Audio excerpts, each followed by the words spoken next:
마지막으로 레위기를 살펴보게 됩니다. 레위기 구절을 한번 살펴보면 이렇습니다. 1장 1절에서 하나님이 부르셨다라는 것입니다. 누구를 부르셨느냐? 모세를 부르셔서 어떻게 하나님을 예배할 것인가? 그 부분에 대해서 하나님이 말씀하고 계시다라는 겁니다. 그래서 하나님께서 우리를 예배자로 부르셨다라는 것입니다. 우리를 어떻게 하기 위해서 부르신 것이 아니라 하나님은 이스라엘 백성들을 애굽에서 구원해 내시기 전부터 그들을 향하여서 예배하고자 하는 마음을 갖고서 그들을 예배자로 부르셨다는 것입니다. 그래서 모세와 바로와의 대화 속에서 계속해서 하나님을 예배하는 자로서, 하나님을 섬기는 자로서 모세를 통해서 하나님은 이스라엘 백성들을 부른다라는 것을, 그 뜻을 비추어 보이셨습니다.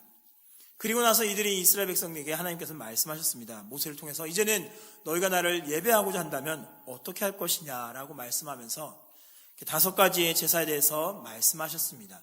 번제와 소제, 화목제, 속죄제, 속건제를 말씀하시면서 어떻게 하나님을 예배할 것인가. 하나님을 예배하는 다양한 방법들이 있는데 너희가 이 예배를, 제사들을 통하여서 나에게 예배할 것이다 라고 하나님은 말씀하셨다라는 것입니다. 그리고 나서 하나님은 예배자를 세우십니다. 어떠한 자로 먼저 세우십니까? 제사장을 임직하면서 하나님은 그 사람을 먼저 하나님께 예배하는 자로서 이 제사장을 세우십니다. 그리고 더 나아가서는 그렇다면 어떻게 하나님을 예배할 것인가? 사람은 세웠는데 어떻게 하나님을 예배할 것인가? 자기 마음대로 예배할 것인가? 아니다라는 것입니다. 내가 내 마음대로 형식만 갖춰져 있으면 됐지 마음이 뭐 필요한가? 아무 불이나 가져다가 하나님께 예배하면 되지 굳이 하나님이 정하신 불이 필요한가라는 마음으로 하나님 앞에 나아가 불을 드렸던 아론의 두 아들은 그곳에서 죽었습니다. 그러면서 하나님께서는 말씀하시기를 하나님을 예배하는 자는 하나님이 정하신 방법대로, 마음도 중요하지만 형식도 중요하다는 것을 같이 말씀하셨습니다. 그리고 난 이후에 레위기를 통해서 하나님 말씀하시기를 그렇다면 예배자는 어떤 모습으로 살아가야 할 것인가를 말씀하십니다. 삶 속에서 거룩해야 됨을 말씀하십니다. 삶 속에서 어떻게 거룩할 것인가? 음식을, 입는 옷을, 짐승을, 모든 것들을 대할 때마다 하나님이 거룩하게 하신 것과 그리고 부정하다라고 말씀하신 것을 구별하여서 이것들을 구별된 삶으로 말미암아 하나님 앞에서 거룩한 모습으로, 하나님 앞에서 바른 모습으로 살아가야 한다는 것을 하나님은 말씀하셨습니다. 그러나 이스라엘 백성들은 그 말씀대로 살아가려고 하지만 그렇지 못하게 됨을 볼 수가 있습니다.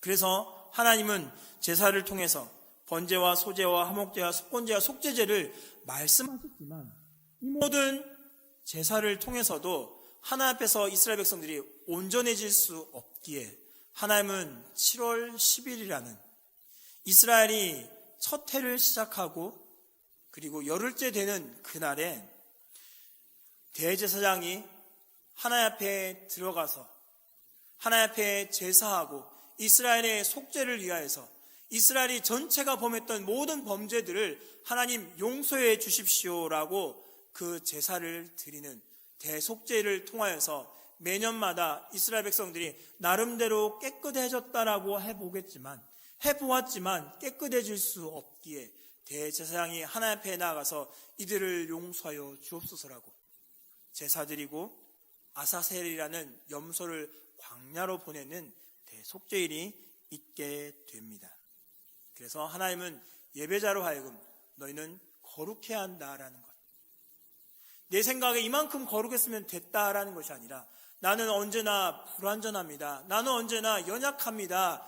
나를 완전하게 거룩해 주실 그분이 오셔야 됩니다라는 그날을 바라보면서 이들은 하나님 앞에 나아가게 되었습니다. 그리고 하나님 앞에 나아갈 때 하나님은 나를 정해 주셨습니다. 어떠한 날에 하나님 앞에 나올 것인가?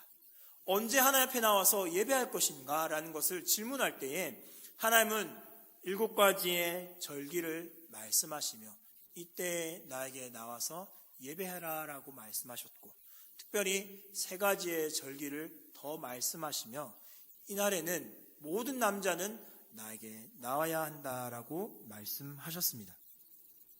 그리고 오늘 마지막으로 이제는 절기를 통해서 하나님께 예배했다면 이제는 삶 속에서 너희가 나를 예배해야 한다라고 말씀하고 계십니다. 그것은 25장부터 나오는 말씀들입니다. 25장부터 걸쳐서 27장에 이르기까지 어떻게 삶 속에서 예배할 것인가.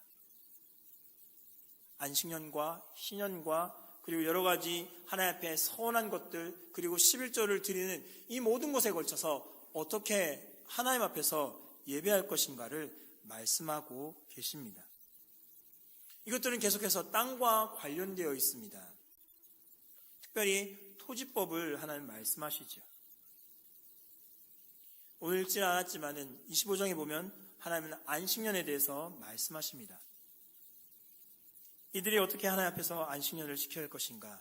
어떻게 하나님 앞에서 안식년을 통해서 이 땅을 다시 거룩하게 할 것인가를 말씀하고 계십니다. 6년 동안 열심히 파종하고 그곳에서 많은 소산을 너희가 수고하여서 그 소산을 얻으라라고 말씀하시지만 그러나 6년이 지나고 7년째 되는 때에는 파종하는 것, 씨 뿌리는 것, 다시 새싹을 얻기 위해서 노동하는 것을 하나님은 금지시키셨습니다. 6일 동안 열심히 일하고 7일째 되는 날 안식하라고 말씀하셨듯이 연도에도 동일하게 하나님은 이 일들을 적용하셨습니다. 6년 동안은 열심히 파종하고 너희가 수고해서 그 수고한 것을 먹고 너희의 재산으로 삼으라 말씀하시지만 일곱째 되는 해에는 7년째 되는 그 해에는 파종하거나 가꾸거나 그것을 소산을 얻기 위해서 수고하는 것을 금지하라고 말씀하십니다. 그래서 거기에서 자란 것을 거두지 말고 너희가 가꾸지 아니한 그 열매 거두는 것을 내가 금한다라고 하나님은 말씀하셨습니다. 그렇다면 7년째 돼서 나오는 소산물들은 누가 차지하게 되겠습니까? 7년째 나온 소산물들은 하나님께서 너와 내 남종과 내 여종과 내 품꾼과 너와 함께한 거류한 자들과 내 가축과 내 땅에 있는 들짐승이 다 그 소출로 먹을 것이다 라고 하나님이 말씀하십니다. 누군가에게 이 땅에 있는 것들 특정 인물에게 하나님 말씀하셔서 네가 먹어야 된다라는 것이 아니라 너와 남종, 여종, 짐승이든 거류민이든 그곳에 있는 모든 생명이 있는 이들은 이것을 먹을 수 있는 자격이 있다라고 말씀하십니다. 그리고 신에 대해서 말씀하시죠.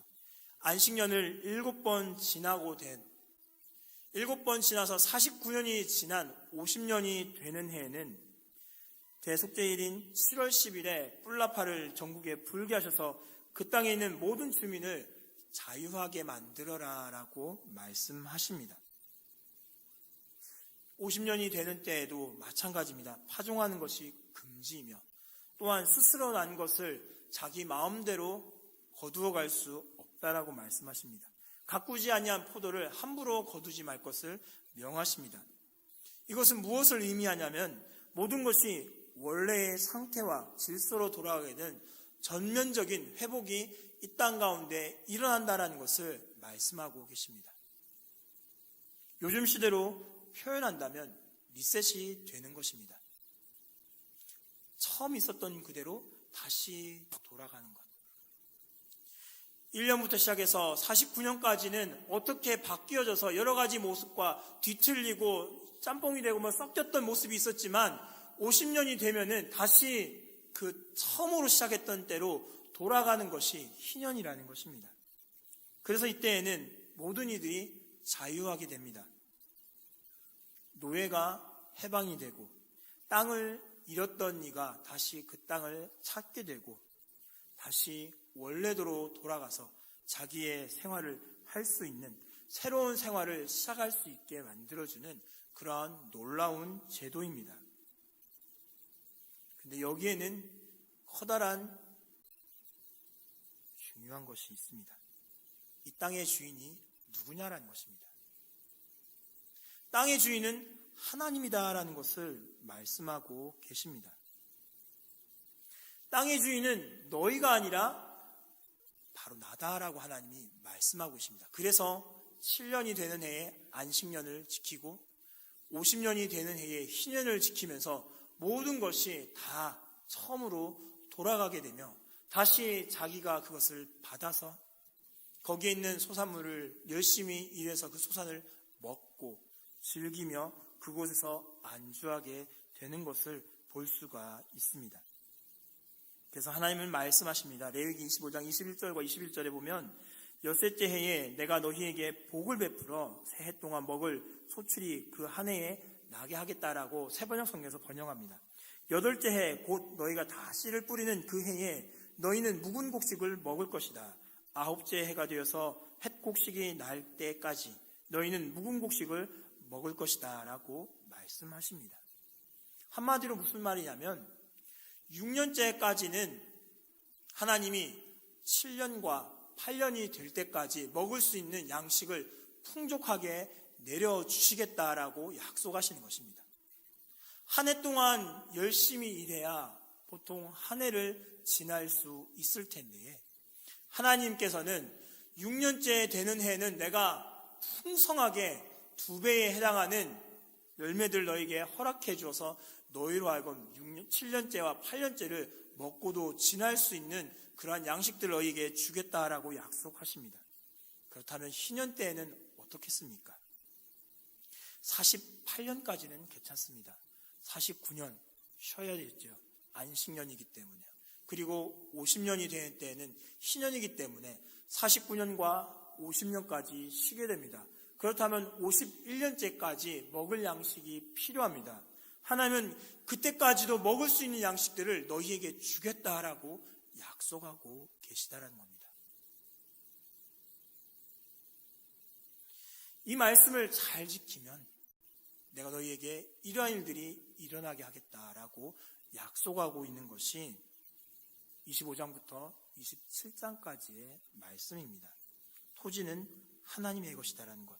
그리고 하나님의 것이기에 너희가 그 10분의 1을 내므로써 오늘 읽었던 본문에서도 땅에서 난 모든 것들의 10분의 1을 여호와께 바치라고 여호와의 성물이라고 말씀하시면서 너희의 힘으로 너희의 능력으로 이 땅에 있는 것들을 얻고 너희의 능력으로서 그것을 거두어들인 것이 아니라 나에게서 빌려서 받았기 때문에 너희가 그 10분의 1을 내므로써 이 땅의 주인이 누구인지를 고백하는 것이다 라는 것을 말씀하고 계십니다. 10분의 1을 드림으로 그리고 안식년과 희년을 지킴으로 말미암아 이 땅의 주인이 누구인지를 고백하는 것. 이 땅의 주인이 우리에게 어떠한 은혜를 베풀어 주는지를 고백하는 것이 안식년을 지키는 것이며 희년을 지키는 것이라는 것을 하나님은 말씀하십니다. 그것이 곧 예배라는 것을 말씀하십니다. 우리 생각에는 이것이 잘 지켜질까 싶습니다. 사실 이스라엘 땅은 어떻습니까? 우리가 생각하는 젖과 꿀이 흐르는 땅이 결코 아닙니다. 땅이 그렇게 좋은 땅이 아닙니다. 이스라엘은 비가 내리면 비를 받아둘 수 있는 곳이 없습니다. 도리어 비가 내리면 그 비는 땅속으로 스며들어서 비를 가두어둘 곳이 없습니다.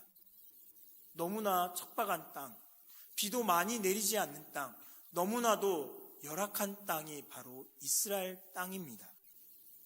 그런데 하나님의 말씀대로 따라서 하나님의 은혜가 이스라엘 땅에 내리면 이 이스라엘 땅은 어떠한 땅이 되냐면 이른 비와 늦은 비가 내리기 때문에 열매가 풍성하게 맺히게 되며 이스라엘 내에서 나는 꿀과 젖과 꿀이 흐르는 것은 그 하나님의 베풀어 주신 그 은혜로 말미암아 풍성한 열매들이 맺혀지게 된다라는 것입니다.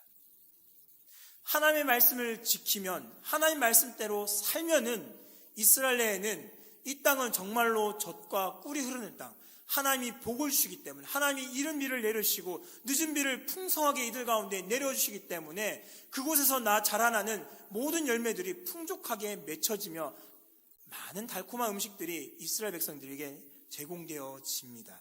그러나 하나님의 말씀을 지키지 않으면, 하나님께서 이른 비와 늦은 비를 내려주시지 않으면 이스라엘 땅은 저주의 땅이 되고 맙니다. 비가 너무 일찍 내리면 추수를 해야 되는 때에 비가 내리기 때문에 추수할 곡식들이 다 썩어버립니다. 비가 늦게 내리면 파종을 해야 되는데 파종을 하지 못해서 그 다음 해에 보리를 추수할 수 없는, 땅이 말라버리고 살 수 없는 땅이 바로 이스라엘 땅이 된다라는 것입니다. 그래서 하나님은 생활 속에서 너희가 나를 예배할 것이다, 이 땅의 주인이 누군지를 고백해라 라고 말씀하시며 10분의 1을 바치며 안식년을 지키고 신년을 지킴으로 말미암아 이 땅의 주인이 너희가 아니라 여호와 하나님이다라는 것을 고백하게 만드십니다. 이 시대에 살아가는 성도 여러분, 우리 또한 마찬가지가 되어야 되지 않겠습니까? 나의 힘으로, 내 능력으로 이 땅에서 잘 되고 있습니까?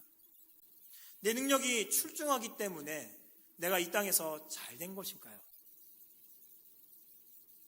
내가 똑똑하기 때문에, 내가 많은 것을 할 수 있는 능력이 있기 때문에 내 힘으로 지금까지 일구어온 것이 아니라 하나님이 은혜를 베풀어 주셨기 때문에, 하나님이 도와주셨기 때문에 우리가 이 자리에 있다는 사실을 기억해야 합니다. 그래서 우리는 삶 속에서 동일하게 예배해야 합니다. 하나님께서 우리에게 명하신 것, 삶 속에서 이 땅의 주인, 내 삶 속에서 나의 인생의 주인이 누군지, 바로 하나님이 나의 주인이시기 때문에 내가 이만큼 일궈내고 내가 이만큼 이루어온 것이 아니라 하나님이 내게 은혜를 베푸셨기 때문에 지금 하나님의 은혜로 말미암아 내가 이 자리에 있고, 이 자리에 있기 때문에 내가 하나님을 예배한다는 것을 우리는 고백하며 나아간다는 것입니다. 하나님의 은혜를 통해서, 하나님의 은혜로 말미암아 우리가 이 자리에 왔다는 사실을 기억하면서 하나님을 온전히 예배할 수 있는 자가 될 수 있길 바랍니다.